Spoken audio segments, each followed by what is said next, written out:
Hello friends, this is প্লাবন and welcome to প্লাবন world. 6 বছরের একটি বাচ্চা মেয়ে নিখোঁজ হয়।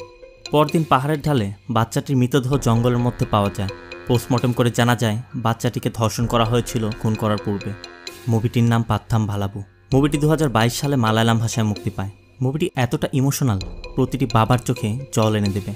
এক্সপ্লেন শুরুর আগে আপনাদের জানাতে চাই, আপনাদের ভালোবাসা এবং সাপোর্টে আপনাদের এই চ্যানেলটি 50,000 সদস্যের দোরগোড়ায় পৌঁছে গেছে। তাই অনুরোধ থাকবে, যারা এখনও সাবস্ক্রাইব করেননি, হয়তো মনের ভুলে সাবস্ক্রাইব করতে মনে থাকে না, তাই দ্রুত সাবস্ক্রাইব করে 50,000 সাবস্ক্রাইবার পূরণ করে ফেলুন। তো চলুন বন্ধুরা, এক্সপ্লেন শুরু করা যাক।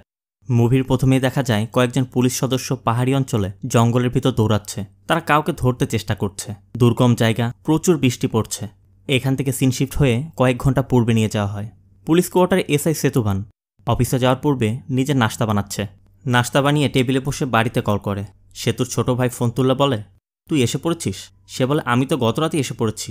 সেতুর মা আসলে সেতু বলে, আমি রাতে পৌঁছে যাব, তোমরা হসপিটালে কখন যাবে? এখানে জানা যায় সেতুর ওয়াইফ প্রেগনেন্ট, আজ তার ডেলিভারি ডেট। তার মা বলে, তুই থাকলে ভালো হতো। সেতু বলে, ডিপার্টমেন্ট পরিবার বোঝে না মা, এর নাম পুলিশের চাকরি। সেতু তার মার্কে টাকা পয়সা নিয়ে সময় মতো হসপিটালে গিয়ে ফোন করতে বলে। এরপর রেডি হয়ে থানার উদ্দেশ্যে বের হয়। তখন কনস্টেবলকে বলে, আমাদের পুরাতন জিপটি এখানে কেন, এটি কেন ব্যবহার করো না? কনস্টেবল বলে, স্যার নতুন জিপ পেয়েছেন, পুরাতন জিপটি ব্যবহার করে কি হবে? এটি কয়েকদিন পর এমনিতে নিলামে দিয়ে দেওয়া হবে। থানায় যাওয়ার পথে সেতু একটি বেবি শপে যায়। সেখানে গিয়ে বাচ্চাদের কাপড় চায়। শপের মেয়েটি জানতে চায়, ছেলে না মেয়ে স্যার? সেতু বলে, দুটোই দিন, কাল ডেলিভারি, আমি এখনও জানি না। পোশাক সেট কিনে সোজা স্টেশনে চলে যায়। একটি ছেলে ও একটি মেয়ে ভালোবেসে বিয়ে করতে বাড়ি থেকে পালিয়েছিল। তাদেরকে খুঁজে থানায় আনা হয়েছে। তাদের পরিবারও এসেছে। ছেলেটি সাবালক, কিন্তু মেয়েটির এখনও বিয়ের জন্য উপযুক্ত হয়নি। মেয়ের বাবাই মামলাটি করেছিল। ছেলেপক্ষ চাচ্ছিল মিটিয়ে নিতে, কিন্তু মেয়ের পরিবার বিয়ে দিবে না। ছেলে মেয়ে দুজনে বিয়ে করতে প্রতিজ্ঞাবদ্ধ। এমন পরিস্থিতিতে সেতু মেয়েটিকে বলে, তুমি বাড়ি যাও, পড়াশোনা শেষ করো, উপযুক্ত বয়স হলে ডিসিশন নিও, তখন কেউ তোমাকে বাধা দিবে না, কিন্তু এখন তোমার বাবার কথা মানতে হবে। মেয়ে নারাজ, বিয়ে তাকে করতেই হবে। তখন মেয়ের মা এসে বলে, কেন রে, তুই কি প্রেগনেন্ট যে বিয়ের জন্য এত তাড়াহুড়া লেগেছে? সেতু বলে, বাড়ি যাও, কেউ তো আর টর্চার করবে না তোমাকে। মেয়ের বাবা বলে, টর্চার মানে? বাড়ি চল, তোকে খুন করব। এমন পরিস্থিতিতে সেতু একটু বিব্রত হয়ে যায়। রেগে গিয়ে বলে, ছেলে মেয়ে দুজনকে কোর্টে নিয়ে যাও। সেতুর ওয়াইফের ডেলিভারি বলে সে ছুটিতে যাবে, তাই ছুটি পাশ করাতে সিআই এর অফিসে যায়। সিআই জানতে চায় কতদিন লাগবে। সেতু বলে, 15 দিন স্যার। আপনি তো জানেন 2বার চেষ্টার পর আমাদের বাচ্চা নষ্ট হয়ে গেছে, এতদিন পর আবার হচ্ছে, ঈশ্বরই জানেন কি হবে। সিআই বলে, চিন্তা করো না, আমার মন বলছে এবার তুমি বাবা হবে, আমাকে আবার ট্রিট দিতে ভুলো না যেন। সেতু চলে যাচ্ছিল। তখনই সোয়ামী নামে একজন কনস্টেবল একটি ফাইল নিয়ে আসে। সিআই ফাইলটি দেখে জানতে চায় তার বর্তমান লোকেশন কোথায়। সোয়ামী বলে, স্যার কলিমালার কাছে আছে এখন। সিআই সেতুর কাছে জানতে চায়, তোমার এখন প্ল্যান কি? সেতু বলে, স্যার কিছু না, রাতে বাড়িতে যাব। সিআই তখন তাকে যাওয়ার আগে একটি কাজ করে দিতে বলে। সলোমন নামে একজন আসামির প্যারোলে মুক্তি পেয়েছিল। 2 দিন আগে তার প্যারোলের ডেট চলে গেছে, কিন্তু এখনও সে আসেনি। তাই সেতুকে একটি টিম নিয়ে সলোমনকে ধরতে পাঠায়। সেতু অবশ্য বলে, স্যার আমি কিন্তু ওখান থেকে ফিরেই বাড়ি চলে যাব। সেতু একটি টিম নিয়ে জিপে করে বেরিয়ে পড়ে। পাহাড়ি রাস্তা, আবহাওয়া খারাপ। অনেকক্ষণ যেতে তারা হালকা হতে একটি জায়গায় দাঁড়ায়। তখন সেতুর ওয়াইফ সোজা কল করে জানায় তারা হসপিটালের জন্য বের হচ্ছে। সেতু বলে, আমি একটি কেস নিয়ে আছি, রাতের মধ্যে এসে পড়ব। বৃষ্টি শুরু হয়, রাস্তা ভালো দেখা যাচ্ছে না। কিছুক্ষণ পর বৃষ্টি থেমে যায়। তারা একটি চায়ের দোকানে দাঁড়ায়। দোকানের কাছে জানতে চায় সোলোমনের বাড়ি কোনটা। দোকানদার বলে, আমাদের সোলোমন এই তো এই পাহাড়ের উপর। আরেকজন এসে বলে, আপনারা সোলোমনকে ধরতে এসেছেন, দ্রুত ধরে নিয়ে যান, ও থাকলেই আমাদের জন্য সমস্যা। সোলোমনের বাড়িটি একটি পাহাড়ের উপর। তারা গাড়ি নিয়ে সোলোমনের বাড়ির কাছে যায়। এরপর পায়ে হেঁটে বাড়িতে যায়। দরজা বন্ধ, তাই একজনকে ভিতরে পাঠায় চেক করতে। তল্লাশি করে দেখা যায় বাড়িতে কেউ নেই। সে তো ভিতরে যায়, গিয়ে দেখে পুরো ঘরটি এলোমেলো অবস্থায় পড়ে আছে। ঘরের ভিতরটা দেখে বোঝা যায় হয়তো সোলোমন ঘরেই ছিল, বাইরে গেছে। তারা তাই ঘরের মধ্যেই অপেক্ষা করতে থাকে। ঘরের একদিকে হিন্দুদের ভগবানের ছবি, অন্যদিকে যীশুখ্রিস্টের ছবি রাখা। একটি সেলফে বাচ্চার খেলনা রয়েছে এবং দেয়ালে একটি বাচ্চার অনেক আঁকিবুকি বাচ্চা মেয়ের ছবি লাগানো। তারা সোলোমনের জন্য ঘরের মধ্যে অপেক্ষা করতে থাকে। বাইরে বৃষ্টি পড়ছিল। তখন জানালায় উকি দিতে দেখা যায় সোলোমন ফিরে আসছে। সবাই লুকিয়ে পড়ে। সোলোমন ফিরেই জুতোর দাগ দেখে বুঝতে পারে তাকে ধরতে এসেছে। পিছের দিক থেকে তখন একজন তাকে ধরতে আসতেই তার মাথায় আঘাত করে সোলোমন দৌড়ে পালানোর চেষ্টা করে। সবাই সোলোমনের পিছে দৌড়াচ্ছে। পাহাড়ি জঙ্গল, এর মধ্যে দৌড়ানো খুবই কষ্টকর। এই সেই দৃশ্য যা মুভির প্রথমে আমরা দেখেছিলাম। কোনোভাবেই সোলোমনকে আটকানো যায় না। এদিকে সেতুর মা কল করে জানায় সুজার ব্যথা উঠেছে, অবস্থা ভালো নয়, ওটিতে নিয়ে যাচ্ছে। সেতু বলে, আমি তাড়াতাড়ি আসছি মা। এরপর আবার সোলোমনের পিছে দৌড়াতে থাকে। একসময় সোলোমন সবার চোখ ফাঁকি দিয়ে জঙ্গলের মধ্যে পালিয়ে যায়। সবাই কম বেশি আহত হয়েছে, তাই হসপিটালে প্রাথমিক চিকিৎসা নিচ্ছে। আশেপাশে ইউনিটগুলোকেও খবর দেওয়া হচ্ছে। এদিকে সোলোমনকে না ধরে সেতুও যেতে পারছে না, বিপদের উপর মহাবিপদ। একটি জায়গায় কিছু লোককে দেখা যায় মদ খাচ্ছে, তাস খেলছে, একদিকে রান্নাও চলছে। তখনই একটি গাড়িতে করে এক লোক আসে, যার নাম জাভিয়ের। জাভিয়ের একটি বন্দুক দিয়ে বলে, এটা নিরাপত্তার জন্য এখানে রাখো। তার মানে তারা কোনো কারণে এখানে লুকিয়ে আছে। একটি ছেলেকে দেখা যায় পিছের দিকে হিসু করতে যাচ্ছে। যেই শুরু করে, সোলোমন তার উপর আক্রমণ করে। এটা কোনো আক্রমণের সময় হলো বলুন? সোলোমন ছেলেটিকে মারার চেষ্টা করছিল। তখন অন্য লোকেরা এসে সোলোমনের সাথে ফাইট করতে শুরু করে। সোলোমন একা পেরে ওঠে না, তাই মার খেতে থাকে। এদিকে সোর্স থেকে খবর পেয়ে পুলিশ তার লোকেশন জানতে পারে। তারা এখানে এসে পড়ে। যখনই তারা সোলোমনকে মারবে, পুলিশ এসে সোলোমনকে উদ্ধার করে। এরপর সে তো সিআইকে কল করে জানায়, স্যার সোলোমনকে ধরতে পেরেছি, আমরা ফিরে আসছি। অপরদিকে হসপিটাল থেকে জানানো হয় বাচ্চার পজিশন ভালো না, সিজার করা লাগবে, 3 ব্যাগ রক্তও লাগতে পারে। তাই সেতুকে বলে যত তাড়াতাড়ি সম্ভব সেজন্য হসপিটালে এসে পড়ে। সোলোমনকে তারা গাড়িতে তুলতে পারছে না। সোলোমন জাভিয়ারের দিকে তাকিয়ে আছে।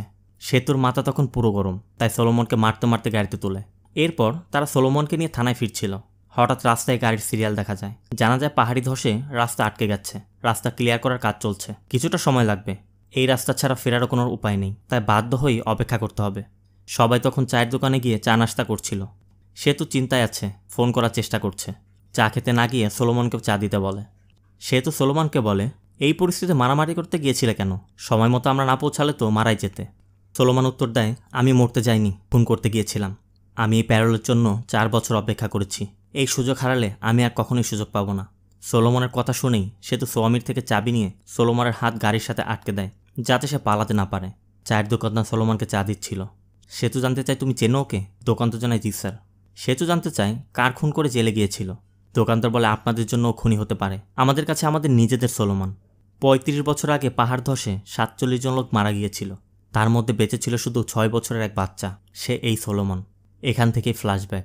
সোলোমন ও তার বন্ধু পাচু একটি গাড়ি নিয়ে নদীর পাড়ে অপেক্ষা করছে। এ হচ্ছে সীতা, কাল তার বিয়ে। সোলোমন তাকে নিতে এসেছে, মানে তারা পালিয়ে যাচ্ছে। ছোট বোনের সাথে প্ল্যান করে মন্দিরে যাওয়ার কথা বলে সীতা সোলোমনের কাছে যাচ্ছে, তারা পালিয়ে যাবে। সীতার মামা দেখে জানতে চায়, কোথায় যাচ্ছিস? আর একা কেন যাবে, আমিও যাব। কোনোভাবে তাকে এড়িয়ে তারা বেরিয়ে পড়ে। সীতার বাবা বলে, তাড়াতাড়ি চলে আসে। নৌকা নিয়ে অন্য পাড়ে গিয়েই গাড়িতে উঠে পড়ে তারা। এক ব্যক্তিকে দেখা যায় একটি বাইক নিয়ে বিয়ের জন্য কিছু মালা নিয়ে এসেছে। সীতার বাবাকে কল করে নিয়ে যেতে বলে। সীতার বাবা ও সীতার মামা একটি নৌকা নিয়ে এপারে আসে মালা নিতে। তখন সীতার বাবা এবং মামাকে দেখে তারা গাড়ি স্টার্ট করছিল, কিন্তু এখানেই বিপদ, গাড়ি স্টার্ট নিচ্ছে না। তারা গাড়ি দেখে ভাববে পাত্রপক্ষ নয়তো। কাছে আসতেই সোলোমন কাপড় দিয়ে সীতাকে ঢেকে ফেলে। তারা জানে গাড়ি স্টার্ট নিচ্ছে না, তাই সীতার বাবা এবং মামা তাদেরকে ধাক্কা দিয়ে হেল্প করে, মানে তারাই অজান্তে পালাতে সাহায্য করছে তাকে। পরবর্তী দিন সব জানাজানি হলে সীতার পরিবার থানায় যায়। সোলোমন আর সীতাকেও নিয়ে আসা হয়। তারা দুজনেই যেহেতু বিয়ের জন্য উপযুক্ত, তাই পুলিশ তাদের সাপোর্ট করে। সোলোমন খ্রিস্টান ধর্মের আর সীতা হিন্দু ধর্মের, তাই সীতার বাবা অন্য ধর্মের, তাও অনাথের সাথে মেয়ের বিয়ে দেবে না। সীতার সাথে সব সম্পর্ক ছিন্ন করে তারা চলে যায়। ইনি হচ্ছে চার্চের ফাদার, সোলোমনের একমাত্র অভিভাবক। সবাই চলে গেলে এই লোকটি আসে, যার নাম ভারাধন, একজন পুলিশ কনস্টেবল। তার সাথে সীতার বিয়ে হচ্ছিল। সোলোমন তাকে দেখে বলে, দেখুন, আপনার সাথে সরাসরি দেখা করা আমার সাহসে কুলোচ্ছিল না, আর যাই হয়েছে এজন্য আমাদের সাথে দয়া করে ঝামেলা করবেন না। ভারাধন অবশ্য হাসি মুখে সোলোমনকে বলে, আরে না, যা হয়েছে ভুলে যাও, ভালো যে বিয়ের আগে পালিয়েছে, বিয়ের পর হলে কি করতাম। সোলোমন একটু সামনে গেলে ভারাধন সীতাকে বলে, এমন কি আছে ওর যা আমার নেই? ভারাধনের ইঙ্গিতটা ভালো ছিল না। সীতা একটু বিব্রত বোধ করে। এরপর তারা চলে যায়। ওই দিনই চার্চে খ্রিস্টান রীতিতে তাদের বিয়ে হচ্ছিল। এর মধ্যেই জাভিয়ের তার দলবল নিয়ে আসে। তারা বলে চার্চের মধ্যে অন্য ধর্মের কোনো মেয়ের সাথে বিয়ে হতে পারে না, তাই তারা চার্চের মধ্যে বিয়ে হতে দেবে না। ফাদার অবশ্য তাদেরকে বোঝাতে চেষ্টা করছিল, কিন্তু সোলোমন চায় না কেউ প্রশ্ন তুলুক, তাই চার্চের বাইরে গিয়ে তারা বিয়ের আনুষ্ঠানিকতা পূর্ণ করে। বিয়ের পর সোলোমন সীতাকে নিয়ে তাদের স্বপ্নের ছোট্ট বাড়িতে যায়। এটা ছিল সীতার জন্য একটি সারপ্রাইজ। সোলোমন আগে থেকেই তাদের স্বপ্নের বাড়িটি সাজিয়ে রেখেছে। দুজন মিলে সাজানো গোছানো বাড়িতে সংসার শুরু করে। যার যার ধর্ম শেষেই পালন করে। কিছুদিন যেতেই সুখবর আসে, তাদের নতুন অতিথি আসছে। সোলোমন আর সীতা হাসি খুশিতেই একজন আরেকজনকে সাহায্য করতে করতে ফুটফুটে একটি মেয়ে সন্তান আসে তাদের ঘরে। অনেক ভালোবেসে তার নাম রাখে লাচ্চুমুল। একমাত্র মেয়েকে নিয়ে তাদের সুখের সংসার চলতে থাকে। মেয়েও বড় হচ্ছে। মেয়েটা অনেক মিষ্টি হয়েছে। বাবা মা আর একমাত্র মেয়ে লাচ্ছু খুশিতেই দিন কাটাচ্ছে। হঠাৎ একদিন সীতা জানায় তার বোন আনিতা কল করেছিল, আনিতার বিয়ে, ওরা হয়তো আমাদের আমন্ত্রণ করবে। সোলোমন বলে, আমি শিওর করবে না, যাই হোক আমরা বিয়ের আগের দিনই চলে যাব। সীতা বলে, এটা কি ভালো হবে বিনা দাওয়াতে বিয়েতে যাওয়া? সোলোমন বলে, আমিও তো তোমার বিয়েতে বিনা দাওয়াতেই গিয়েছিলাম, আমরা যাব। পরবর্তী দিন সোলোমন আর পাচু বাইক নিয়ে আসছিল। হঠাৎ একটি পুলিশ জিপ সামনে দিয়ে চলে যায়। এখান থেকে প্রেজেন্ট। সলোমন সেতুকে বলে, স্যার হাতে ব্যথা পাচ্ছি। সেতু গাড়ি থেকে খুলে তার হাতে হ্যান্ডকাপ লাগিয়ে দেয়। এরপর সলোমনকে হালকা করাতে নিয়ে যায়। সেতু হসপিটালে কল করছিল, নেটওয়ার্ক পাচ্ছে না। হঠাৎ পিছে ফিরে দেখে সলোমন নেই। তখন কি আর তার আত্মা আছে? তাকে এদিক ওদিক খুঁজতে থাকে। তখনই সলোমন বলে, স্যার চলুন, বলেছিলাম না আমি পালাবো না। ফিরে এসে সেতু বলে, তোমার বেলা স্টোরিতে এমন কোনো কারণ দেখি না যে কাউকে তোমার খুন করতে হবে। সলোমন বলে, স্যার কারোর জীবনে সমস্যা আসতে কোনো সময় লাগে না। এখানে দেখা যায় ওই দিন জিপে ভাড়াতন ছিল, সলোমনের দিকে তাকিয়ে চলে যাচ্ছিল। সেতু জানতে চায় সেই কি সমস্যার কারণ ছিল। এখান থেকে আবার ফ্ল্যাশব্যাক। সলোমন লাচ্ছুকে নিয়ে স্কুল থেকে বাইকে করে ফিরছে। পথেই পুলিশ চেকপোস্ট। পুলিশ একটি বাইক চেক করছিল। ভাড়াতন সলোমনকে দেখে থামায়। ভাড়াতন তাদের বলে তার এখানেই পোস্টিং হয়েছে, 2 সপ্তাহ হলো জয়েন করেছে। ভাড়াতন বাচ্চাকে দেখে তার নাম জানতে চায়। এরপর বলে, তুমি যদি ওকে কেড়ে না নিতে এই বাচ্চা আজ আমার হতো। আমার প্রতিদানের কথা ভুলো না আবার। আর হ্যাঁ, হেলমেট পরে বাইক চালাও। সলোমন লাচ্ছুকে নিয়ে সোজা চার্চে যায়। চার্চে বড়দিন উদযাপনের জন্য প্রস্তুতি চলছে। আজ রাতে অনুষ্ঠান। সবাই বিভিন্ন সাজসজ্জায় ব্যস্ত। ফাদার সলোমনকে বলে, আজ মধ্যরাতে লাচ্ছু একজন এঞ্জেল হবে, মানে ছোট বাচ্চাদের এঞ্জেল সাজানো হয়। লাচ্ছু তো খুব খুশি। বাড়িতে সীতা রান্না করছিল। বাবা মেয়ে বাড়ি ফিরে সীতাকে জানায় আজ লাচ্ছু এঞ্জেল সাজবে। ফাদার নিজে লাচ্ছুকে সিলেক্ট করেছে। তারা প্ল্যান করে দোকানে কস্টিউম কিনতে যাবে। তখন সলোমন সীতাকে বলে, ওই পুলিশ অফিসারের সাথে দেখা হয়েছে, তার এখানে পোস্টিং হয়েছে। ওই যে সে, তোমার বিয়ে হচ্ছিল যার সাথে, সে না থাকলে আজ 500 টাকা ফাইন দিতে হতো। ভাড়াতনের কথা শুনে সীতা একটু চিন্তায় পড়ে যায়। এদিকে বড়দিনের অনুষ্ঠানে সিকিউরিটি এনশিওর করতে থানা থেকে একটি টিম চার্চে আসে, যার মধ্যে ভাড়াতনও ছিল। ভাড়াতন খেয়াল করে দেখে সীতা উপরে কাজ করছে। সে সীতার কাছে যায়। ভাড়াতন সীতাকে বলে, আজ যার মন্দিরে থাকার কথা সে গির্জায় উৎসবে অংশগ্রহণ করতে এসেছে। সীতা বলে, চার্চ হোক বা মন্দির, সবই মানুষের অংশগ্রহণ করার জন্যই। সীতা সলোমনকে ডাকে। সলোমন জানতে চায়, ওই দিন বলতে ভুলে গিয়েছিলাম, আপনি বিয়ে করেছেন? ভাড়াতন বলে, করেছিলাম, এখন ডিভোর্সের চেষ্টা করছি। যখন আমরা কিছু পেতে চাই, না পেলে অন্য কিছু দ্বারা অ্যাডজাস্ট করতে গেলে সমস্যা হয়ে যায়। সলোমন সবাইকে নিয়ে চলে যায়। একজন কনস্টেবল এসে জানতে চায়, আপনি চেনেন ওদের? ভাড়াতন জানায়, পুরাতন দেনা পাওনা আছে। বিকেল গড়িয়ে রাত হয়। অনুষ্ঠানের আনুষ্ঠানিকতা শুরু হয়ে গেছে। সীতা গ্রিন রুমে লাচ্ছুকে রেডি করছে। সলোমনকে দেখা যায় খাবার দিকটা দেখছিল। লাচ্ছু বলছিল, আমার ওইরকম একটি কানের দুল চাই। তাই সীতা লাচ্ছুকে রেখে দুল কিনতে বাইরে যাচ্ছিল। তখনই ভাড়াতন এসে তার রাস্তা আটকায়। ভাড়াতন বলে, আমি তোমার জীবন থেকে সরে গেছি, আমাকে 5 মিনিট সময় দিতে পারবে না? তোমার সাথে আমার কিছু কথা আছে। সীতা কোনো কথা শুনতে চাচ্ছিল না। সীতা বের হয়ে যাচ্ছিল। তখনই ভাড়াতন সীতার হাত চেপে ধরে। সীতার সাথে ভাড়াতনের জোড়াজুড়ি দেখে সলোমন এসে পড়ে। ভাড়াতনকে আটকায়, কিন্তু ভাড়াতন সলোমনকে থাপ্পড় দিয়ে বসে। সলোমনও বসে থাকে না। ভাড়াতনের সাথে ফাইট শুরু হয় তার। অনুষ্ঠানের সবার মাঝেই মারামারি হচ্ছিল। এক পর্যায়ে এসআই এসে সবাইকে থামায়। ভাড়াতন বলে, ওর ওয়াইফ আমার পূর্ব পরিচিত। আমি ওর সাথে কথা বলার সময় ও ভুলবশত এসে আমার সাথে এমনটা করেছে। এসআই বলে, এভাবে কেউ আচমকা কথা বলে? ভাড়াতন সবার মাঝে অপমানিত বোধ করে। এসআইকে বলে, স্যার আমার বাড়ি থেকে কল এসেছিল, আমি কি যেতে পারি? এসআই বলে, তাই ভালো, যাও, কাল দেখা হবে। ভাড়াতন চলে যায়। এঞ্জেলসদের সাজিয়ে নিয়ে আসা হয়েছে। অনুষ্ঠান শুরু হয়েছে। সীতা আর সলোমনের মনে পড়ে লাচ্ছুর কথা। লাচ্ছুকে খুঁজতে এঞ্জেলদের মাঝে যায়, কিন্তু লাচ্ছু নেই। কেউ বলতেও পারছে না লাচ্ছু কোথায়। সলোমন আর সীতা খুঁজেই চলেছে। তারা গ্রিন রুমে যায়, সেখানেও লাচ্ছু নেই। অনেক খোঁজাখুঁজির পরও কোথাও লাচ্ছুকে পাওয়া যায় না। তারা থানায় যায়। পুলিশ জানতে চায় সব জায়গায় খোঁজা হয়েছে। পাঁচু জানায় ও একা কোথাও যেত না, আর এখানে ওদের তেমন কোনো আত্মীয়ও নেই। জানাশোনা সবার কাছে খোঁজ নেওয়া হয়েছে, কোথাও যায়নি। পুলিশ বলে, তোমরা যাও, আমরা খুঁজছি, কোনো খবর পেলে জানাবো। তারা থানা থেকে বেরিয়ে যায়। সলোমন সীতাকে একজন সিস্টারকে দিয়ে বাড়িতে পাঠিয়ে দেয়, আর নিজে পাঁচুকে নিয়ে ওই চার্চের আশেপাশের এলাকাগুলো খুঁজছিল। কোথাও না পেয়ে আবার চার্চে যায়। গ্রিন রুমে লাচ্ছুর সব কিছু পড়ে আছে, শুধু লাচ্ছুই নেই। সলোমন কবরস্থানের গেটে দাঁড়িয়ে উকি দিয়ে দেখছিল। তখনই ফাদার তাকে ডেকে পাঠায়। ফাদার জানায় খোঁজ পাওয়া যায়নি, সবাই চেষ্টা করছে। সীতা বাড়িতে একা, তোমার এখন ওর কাছে থাকা উচিত। তুমি বাড়ি যাও, আমরা কোনো খোঁজ পেলেই জানাবো। সলোমন বাড়ি ফিরে যায়। মেয়ে হারানো মা তখন মেয়ের জন্য আহাজারি করছে। বাড়ির উঠানে এদিক ওদিক করতে করতে সকাল হয়ে যায়। সকাল হতেই পাঁচু এসে সলোমনকে বলে, চার্চের পিছে পাহাড়ের ঢলে জঙ্গলের মধ্যে কিছু পাওয়া গেছে, চল না আমরা গিয়ে দেখে আসি। সলোমন পাঁচুকে নিয়ে ঘটনাস্থলে যায়। অনেক লোকের ভিড়, পুলিশ এসেছে। পাহাড়ের ঢালে একটি কালো পলিতে লাচ্ছুর মৃতদেহ পড়ে আছে। মেয়ের মরা মুখটি দেখে সলোমন কান্নায় ভেঙে পড়ে। একজন বাবার জন্য এর চেয়ে কষ্টের কি হতে পারে? সব শুনে সবাই চুপ হয়ে গেছে। কারো মুখে বলার মতো কোনো ভাষা নেই। এর মধ্যে সেতুর মা কল করে জানায় তার মেয়ে হয়েছে। বাবা হওয়ার আনন্দ ফুটে উঠেছে সেতুর চোখে মুখে। সবাই কনগ্রেস করে। সেতুর ভাই ছবি পাঠায়। সেতু সবাইকে ছবি দেখাচ্ছে। কতটা আনন্দ তার। হঠাৎ তার সলোমনের কথা মনে পড়ে। সব আনন্দ নিমিষেই চলে যায়। আবার ফ্ল্যাশব্যাক। লাচ্ছুর বডিটি উদ্ধার করে পোস্টমর্টমের জন্য নিয়ে যাওয়া হচ্ছে। পোস্টমর্টম শেষে ডক্টর পুলিশকে সব জানায়। এসআই এসে সলোমনের সামনেই ফাদারকে বলে, মাথায় বড় ধরনের আঘাতের ফলে মারা গেছে, কিন্তু মারা যাওয়ার আগে তাকে ধর্ষণ করা হয়েছে। সোলোমান শুনেই অবাক হয়ে যায়, মেয়েটার সাথে কোন পশু এমনটা করলো। এদিকে তখনই ভারাদন এসে বডিটি রিলিজ করার অনুমতি চাচ্ছে। সব ফর্মালিটি পূরণ করে সলোমান নিজে কাঁধে করে লাচ্ছুর মরদেহটি বাড়িতে নিয়ে আসে। মেয়ের মরদেহ দেখে মা আহাজারি করছে, বাবা ভিতরে ধুকে ধুকে শেষ হয়ে যাচ্ছে। সবার চোখে তখন অশ্রু। ধর্মীয় রীতিনীতি শেষ করে লাচ্ছুকে চার্চের পাশের কবরস্থানে সমাহিত করা হয়। এসআইয়ের সন্দেহ তখন ভারাদানের দিকে, বারবার তার দিকে তাকাচ্ছে। এসআই টিম নিয়ে সলোমনের বাড়িতে যায়। এসআই সলোমনকে বলে, আমরা তেমন কোনো আলামত পাচ্ছি না, তোমার কাউকে সন্দেহ হয়? পাশেই ভারাদন দাঁড়িয়ে। সলোমন বলে, না স্যার। এসআই সীতার সাথে কথা বলতে চায়, তার স্টেটমেন্ট নিতে চায়। সলোমন বলে, ও এখন স্টেটমেন্ট দেওয়ার মতো পরিস্থিতিতে নেই, সময় লাগবে। ভারাদন এসআইকে বলছিল, স্যার আমি পরে সেই স্টেটমেন্ট নিয়ে যেতে পারবো। এসআই তখন অন্যদের বলে, সীতার স্টেটমেন্ট নিয়ে তারপর আসবে। শুধু ভারাদনকে নিয়ে এসে বের হয়ে যায়। তারা দূরে একটি পাহাড়ের কাছে যায়। এসআই বলে, ভারাদন তুমি কোথায় ছিলে ওই দিন রাতে যেদিন বাচ্চাটি খুন হয়েছিল? ভারাদন বলে, আমি বাড়িতে ছিলাম স্যার। এসআই বলে, আমি খোঁজ নিয়েছি, তুমি বাড়ি ছিলে না। এসআই গাড়ি থামাতে বলে। গাড়ি থেকে নিচে নেমে ভারাদনকে বলে, বাচ্চার মৃত্যুর পর থেকে তোমার চেহারায় আমি ভয় দেখছি। ভারাদন বলে, কি বলছেন স্যার? এসআই বলে, তুমি ছাড়া এই শহরে সোলোমানের কোনো শত্রু নেই।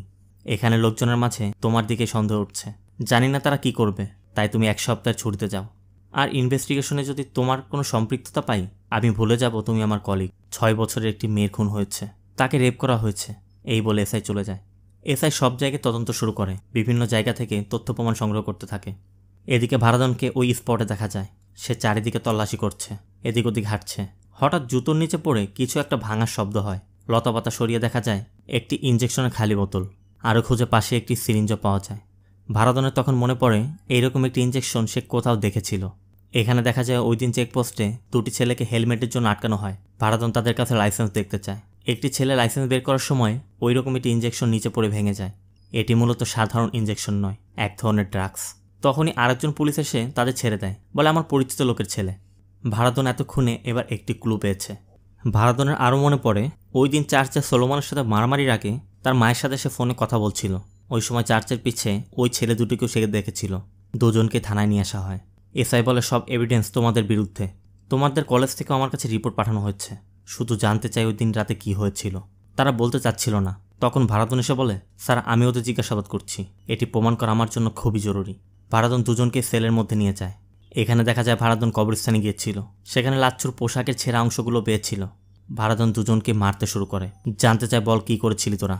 বেধড়ক মারধরের পর মার সহ্য করতে না পেরে ভারাদনের পায়ে ধরে বলে, স্যার বলছি আর মারবেন না আমাদের। দেখা যায় ওই রাতে তারা দুজন চার্চের পিছে যাচ্ছে। লাচ্ছু রুমে একা, লাচ্ছু বাইরে আসে। তারা কবরস্থানে বসে তখন ড্রাগস নিচ্ছিল। লাচ্ছুকে বাইরে একা দেখেই পশুগুলো লাচ্ছুর কাছে যায়।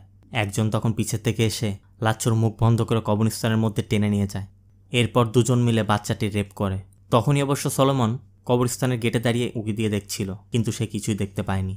রেপ শেষে তারা একটি পলিতে করে মুড়িয়ে পাহাড়ের ঢালে লাচ্ছুকে ছুঁড়ে ফেলে দিয়েছিল। এরপর সেখানে বসেই আবার ড্রাগস নেয় তারা। ভারাদনের এসআইকে জানায় রেপ করে তারা রাবার বাগানে লাচ্ছুকে ছুঁড়ে ফেলে দিয়েছিল। তখন পাথরের আঘাতে লাচ্ছুর মৃত্যু হয়। আমি ওই রাতে কিছু করিনি স্যার। ওই রাতে আমি যদি ঝামেলা না করতাম সে তো তার মেয়ের কাছেই থাকতো। আমার জন্যই সব কিছু হয়েছে। আমার নিজেকে দোষী মনে হচ্ছিল। এই জন্যই আমার চেহারায় আপনি ভয় দেখেছিলেন। সেটি ভয় ছিল না, সেটি ছিল লজ্জা। এর মধ্যে জাবিয়ার লোকজন নিয়ে আসে, কারণ এর মধ্যে একজন তারই ছেলে। তারা এসআইয়ের সাথে ভিতরে চলে যায়। এরপর চায়ের দোকানদার বলে, কেস হয়েছিল, তথ্য প্রমাণ সব অপরাধীদের পক্ষে ছিল। তারা তথ্য প্রমাণ পরিবর্তন করে দিয়েছিল, পুলিশই তাদেরকে সহযোগিতা করেছিল। কোর্টে তাদের বিরুদ্ধে কোনো প্রকার তথ্য প্রমাণ না পাওয়ায় আদালত দুজনকে মুক্তি দিয়ে দেয়। এসব দেখে সলোমন আর সীতা তখন অবাক হয়ে শুধু কাঁদছে। এ কেমন বিচার ব্যবস্থা! সবাই তখন সলোমন আর সীতার সামনেই যে তার আনন্দ করছে, পুলিশই তাদের হেল্প করলো। তারা উচ্ছ্বাস করছে। তাদের উচ্ছ্বাস দেখে সীতা সলোমনকে বলে, ওদের খুন করা উচিত, তুমি ওদের খুন করবে। তারা চলে যাচ্ছিল, প্রচুর বৃষ্টিপাত হচ্ছে। সলোমন দৌড়ে পাশে থাকা একটি ডাবওয়ালা দা নিয়ে এসেই একজনের পেটে ঢুকিয়ে দেয়। সবার সামনে কুপিয়ে কুপিয়ে তাকে হত্যা করে। এই দৃশ্য দেখে জাবিয়ারের ছেলে তখন সলোমনের থেকে বাঁচতে পালাচ্ছে। সলোমন তাকে ধরতে যাচ্ছিল, তখন সলোমনকে সবাই মিলে ধরে ফেলে। এরপরই সলোমনের জেল হয়। এই ছিল তার গল্প। সেতু জানতে চায় সীতা কোথায়। সলোমন বলে একটি আশ্রমে আছে। সেতু বলে, প্যারোলে এসে ওর সাথে দেখা করনি? সলোমন বলে, না, কারণ আমি ওয়াদা করেছিলাম আমাদের মেয়ের খুনিদের না মেরে আমি ওর সামনে যাব না। এখনও একজন বাকি আছে। সেতুর তখন মনে পড়ে সলোমনকে গাড়ি ওঠানোর সময় সলোমন জাবিয়ারের ছেলেকেই দেখছিল। এতক্ষণে রাস্তা ক্লিয়ার হয়ে গেছে, এখন তাদের যাবার পালা। তারা গাড়িতে উঠছিল। সেতু বলে, আমি তোমার পরিস্থিতি বুঝতে পারছি, কিন্তু দেশে আইন আছে, কোর্ট আছে এদের সাজা দিতে। সোলোমন তখন জানতে চায়, তাহলে কোন কোর্ট আমার মেয়ের খুনিদের সাজা দিয়েছিল? আমার মেয়ে যে ন্যায় পাওয়ার কথা ছিল তা আজ আপনার জন্য পাচ্ছে না। সেতু বলে কাউকে খুন করতে সহায়তা করা পুলিশের কাজ নয়। স্বামীকে ডেকে বলে গাড়িতে তুলতে। সোলোমন সেতুর হাত ধরে বলে, আমাকে আজকের দিনটি সুযোগ দিন স্যার, আমি আজ মিস করলে এই সুযোগ আর পাবো না। সেতু হাত ছাড়িয়ে চলে যায়। সোলোমন আবার বলে, স্যার আপনারও তো এখন মেয়ে হয়েছে। তারা গাড়ি স্টার্ট করে রওনা হয়। তারা সোলোমনকে আজ থানায় রেখে কাল কোর্টে চালান করবে। থানায় পৌঁছতে পৌঁছতে রাত হয়ে যায়। সেতু তখন বাড়িতে যাবে। সেতু তার বাচ্চার জন্য কেনা কাপড় নিয়ে সোলোমনের কাছে যায়। বলে, সোলোমন আমি আমার বাচ্চার জন্য কাপড় কিনেছি, যাকে এখনও আমি দেখিনি। তুমি যা 35 বছর বয়সে হারিয়েছ, আমি 42 বছর বয়সে পেয়েছি। বাচ্চা না থাকার কষ্ট আমি ভালো করে জানি, কিন্তু তুমি যদি বাকি লোকটিকেও খুন করো, তুমি তোমার হারানো মেয়েকে ফিরে পাবে না। সোলোমন কোনো কথার উত্তর দেয় না। সেতু থানা থেকে বের হয়ে সোজা কোয়ার্টারে যায়। জিনিসপত্র গুছিয়ে একটি চাবি নিয়ে বের হয়ে পড়ে। এরপর দেখা যায় সেতু হসপিটালে পৌঁছে গেছে। মেয়েকে দেখে তার আনন্দের শেষ নেই। দেখা মাত্রই কোলে তুলে নেয়। তার মা জানায় 13 তারিখে নাম রাখার অনুষ্ঠান। সেতুর ভাই এসে বলে, তুমি কি থাকতে পারবে নাকি অনুষ্ঠান থানায় শিফট করব? ভাবির কাছে জানতে চায় কী নাম রাখবে ওর। সোজা বলে, ওই দায়িত্ব ওর বাবার উপর দিয়েছি। এর 15 দিন পর সেতুর ছুটি শেষ হয়ে গেছে। ছুটি শেষে যোগদান করতে সিআইয়ের সাথে দেখা করতে এসেছে। বাবা হওয়ার আনন্দে সবাইকে ট্রিট দিতে সন্ধ্যায় কোয়ার্টারে পার্টি দিবে। সেতু কারাগারে যায় সোলোমনের সাথে দেখা করতে। সোলোমন জানতে চায়, আপনি এখানে কি করছেন? সেতু বলে, তোমার সাথে দেখা করতে ইচ্ছা হলো। সোলোমন সেতু মেয়ের কথা জানতে চায়। সেতু ফোন বের করে মেয়ের ছবি দেখায়। সেতু বলে, সোলোমন আমি জানি তোমার মনে কি কাজ করছে। তুমি যাই মনে করো, তুমি হারানো কিছুই ফিরে পাবে না যা তুমি হারিয়েছ। তাই এখন থেকে তোমার মনে থাকা প্রতিশোধ ভুলে যাও। আমাদের জীবনে আমাদের অজান্তেই ঈশ্বর আমাদের হয়ে অনেক কিছু করে দেয়। সেতু একটি পত্রিকা দিয়ে বলে, তুমি এবার নিশ্চিন্তে সীতার সাথে দেখা করতে পারো। সোলোমন দেখে খবরে প্রকাশ হয়েছে ওই ছেলেটির বাইক অ্যাক্সিডেন্ট হয়ে মৃত্যু হয়েছে। সোলোমন সেতুকে বলে, 4 বছর হলো আমার জেলের মধ্যে। কোনো ঈশ্বরই আমার হয়ে কোনো কিছু করে দেয়নি। যদি কেউ করে থাকে সে একজন বাবা, একজন মেয়ের বাবা, ঠিক না স্যার? এখানে দেখানো হয় ওই রাতে সেতু বাড়ি যাওয়ার আগে পুরনো জিপটি নিয়ে জাবিয়ারের ছেলের বাইকে মেরে দেয়। ছেলেটি নিচে পড়ে যায়। এরপর সেতু তার উপর দিয়ে গাড়ি চালিয়ে তাকে হত্যা করে। সেতুই সোলোমনের হয়ে তার মেয়ের হত্যার প্রতিশোধ নিয়েছে, আর সোলোমন তা বুঝতে পেরেছে। সেতু কোনোরকম কথা না বলে চলে যায়। কয়েক বছর পর সোলোমন মুক্তি পেয়েছে। অটো করে একটি আশ্রমে এসেছে। খবর পেয়ে সীতা আসে। সোলোমনকে দেখেই তার কাছে এসে তাকে জড়িয়ে ধরে। স্বামী স্ত্রী দুজনেই আবেগে কান্না করছে। তারা আবার এক হলো। নেই শুধু আদরের মেয়ে লাচ্ছু, যাকে পশুরা কেড়ে নিয়েছিল। সন্তানকে হারিয়ে বেঁচে থাকা বাবা মায়ের জন্য এক জীবন্ত নরকে বসবাস করার মতো। মুভিটি ভালো লাগলে অবশ্যই চ্যানেলটি সাবস্ক্রাইব করতে ভুলবেন না। আর আমাদের সাথে এতক্ষণ থাকার জন্য আপনাদের অনেক ধন্যবাদ।